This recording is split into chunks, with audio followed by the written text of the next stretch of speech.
дивлячися на ці плоди, які перед нами, ми розуміємо, що все вспіло вирости і достигнути так, як потрібно. Да?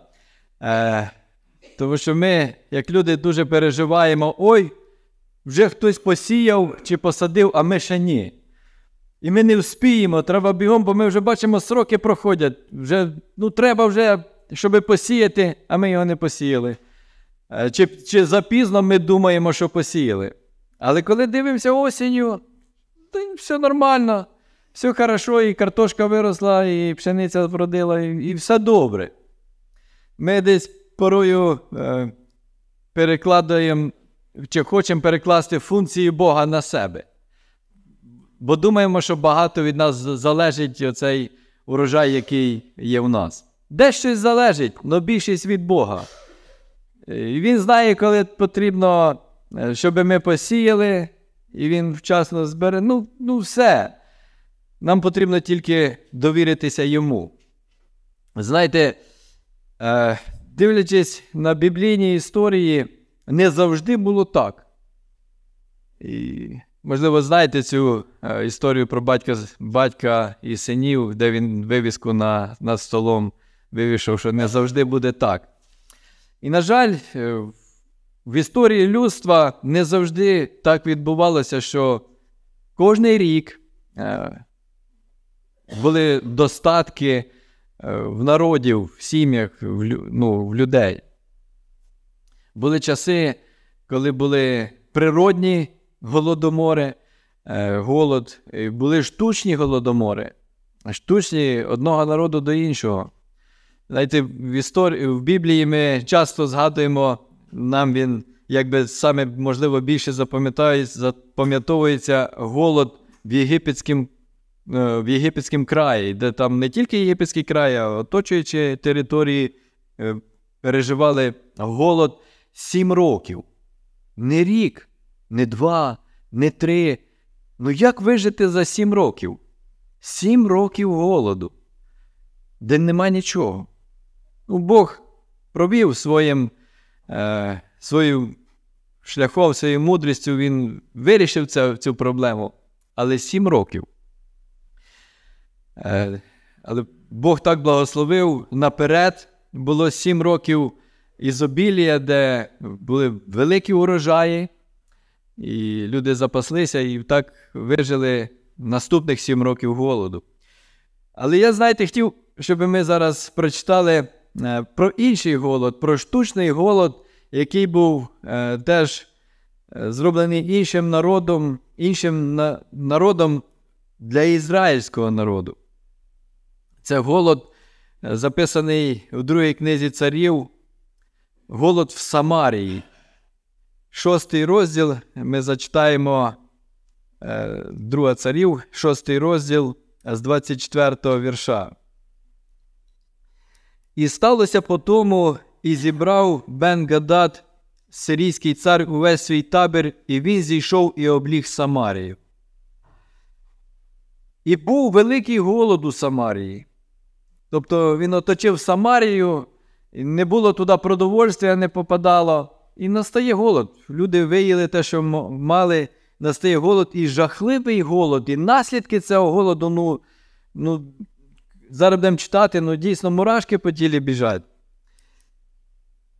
І ось ті облягали їх, і що там було? А осляча голова коштувала 80 шеклів срібла.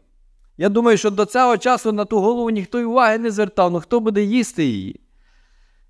І чверть какаву голубиного помету теж стоїла 5 шекелів срібла.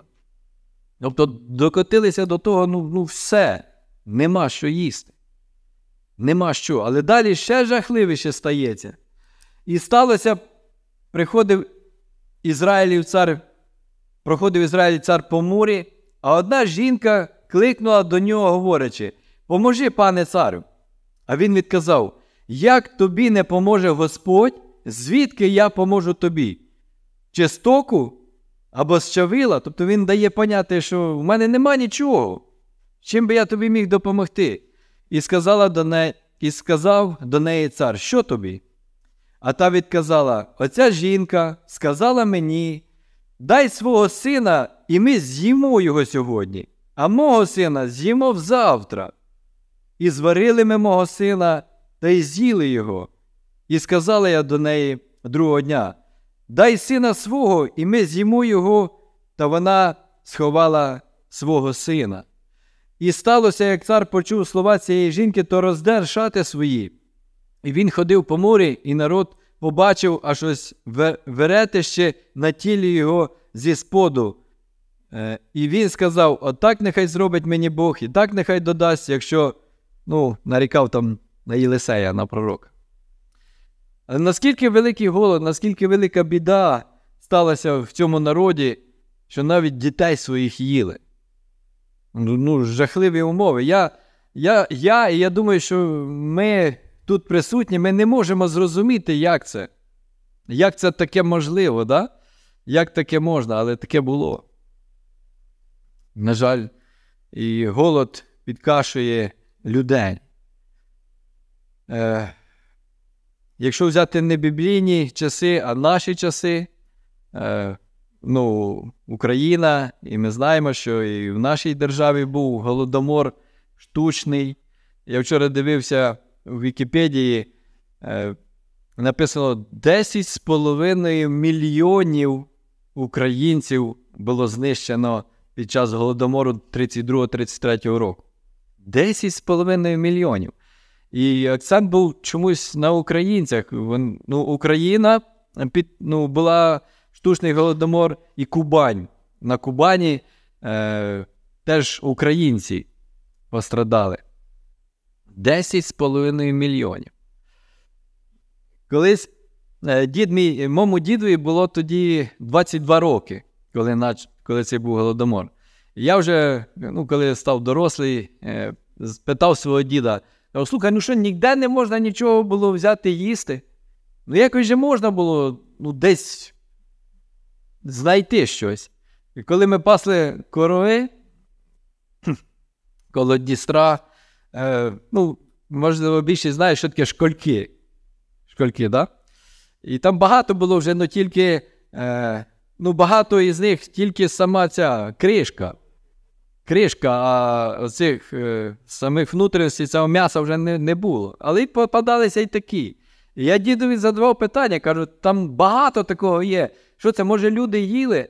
Ні, каже, не їли. А я кажу: чому? Та ж можна було це піти взяти. Він каже: ніхто не давав. Не забороняли, не можна було. Не давали цього. Я як рибак думав, можна десь же рибу якусь зловити. Не можна було, і все.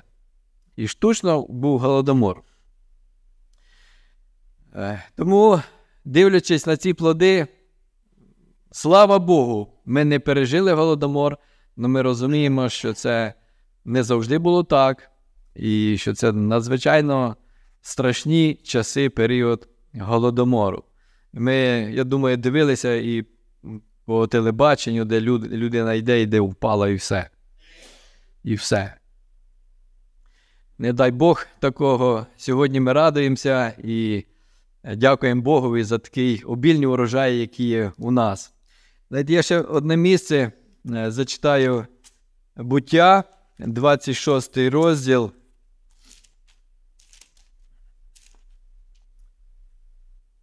З 12-го, три вірша. Далі 26, перший вірш, а потім 12, 13, 14. «І настав був голод у краю, окрім голоду першого, що був за днів Авраамових.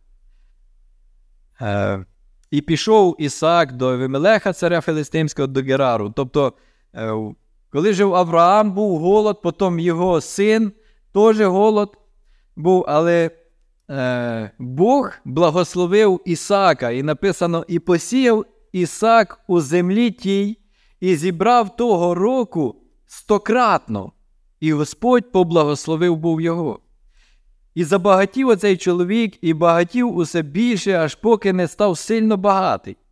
І була в нього отара овець та кіз, і череда товару, і багато рабів, і заздрили йому филистимляни».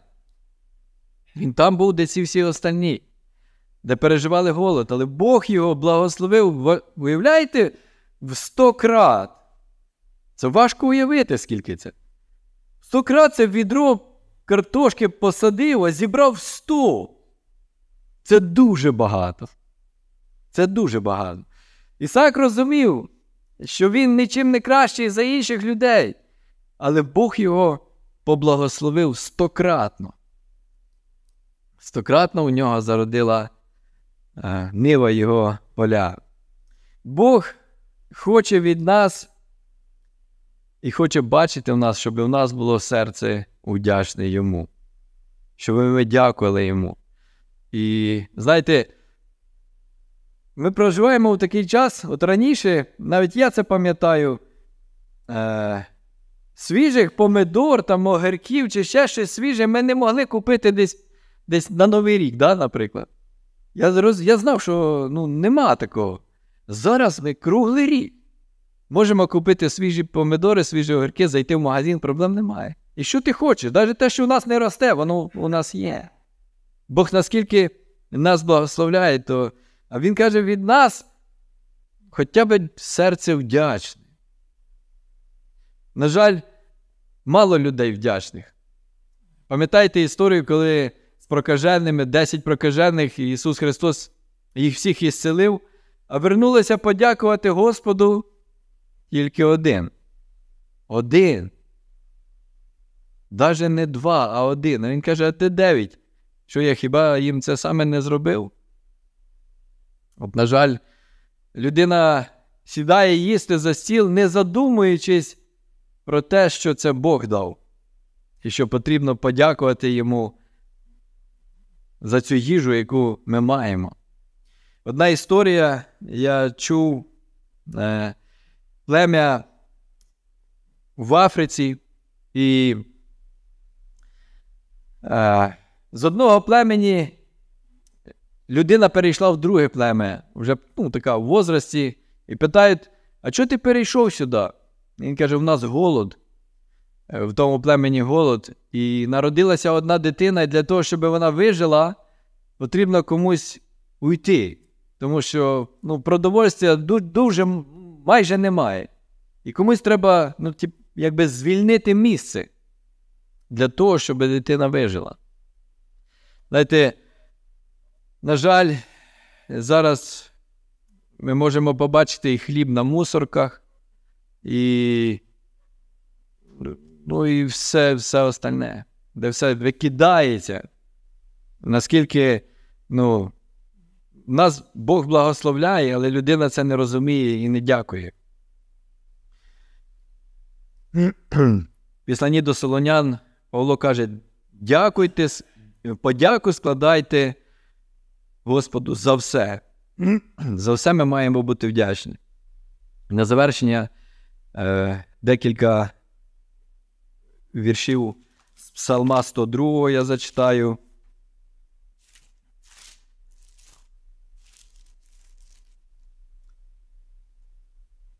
Благослови, душе моя, Господа, і все нутро моє, святе імення Його. Благослови, душе моя, Господа, і не забувай за всі добродійства Його. І ще Псалом 66.